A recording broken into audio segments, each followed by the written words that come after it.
ঠিক জায়গায় আইছি, হারামজাদার পাইছি, আয় জোরে খাইছি। ওরে আল্লাহ, আসতেছে এবার দুঃখ ভাই, না জানি এবার কি হয়, কি জানি কি কয়, এমনি লাগে ভয়। তাই হবে নি, কি রে আর কবে নি।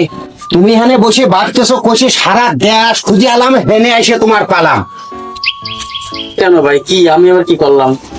রাত্রিরে এখন স্বপ্ন দেখছি, আর সেই থেকে আমি ভাবছি আর ভাবছি আর ভাবছি। কি স্বপ্ন দেখছেন ভাই? দুজনে এক জায়গায় গেলাম তো গেলাম, গেলাম, আর আসার সময় একই সাথে আলাম। আলাম, ছোট একটা রাস্তা পালাম, পালাম, চিরাগ গেল ঢুকে, ঢুকে বাদার ভয়তে বুকে, দুইজন দুই পাশে দুই খাদের মধ্যে ছিটিয়ে পড়লাম। গাড়ি গেল চলিয়ে। হ্যাঁ, তারপর তারপরে তুমি উঠে আসলে, আমি উঠে আলাম। এটা দৃশ্য আমি নিজের সহি দেখতে পালাম। কি হয়েছে ভাই? আছে তোর বুদ্ধি শুদ্ধি, তুই পড়ছিস আসলে গুড় মধ্যে, আর আমি পড়ছি পায়েসের মধ্যে। আপনি পায়ের মধ্যে করছেন? এই তুই গুড় মধ্যে পড়ছিস। ও, তুমি আমার মফিজ বানাতে চাইছো তাই না, আমার ঠকাতে চাইছো? আচ্ছা, দেখাচ্ছি কেমন থাকে ভাই। তারপর আর কিছু দেখেন নাই?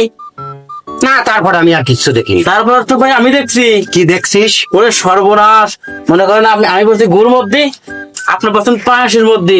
তখন আমরা দুই ভাই কাতরা কুত্র ভাবে আসে রাস্তার পর দাঁড়ালাম।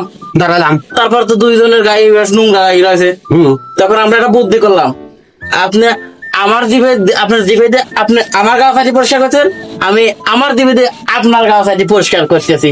বুঝতে পারছেন? মার কি আমি বেশি খেলাম, তার মানে ও আমার কি খাওয়াইলো?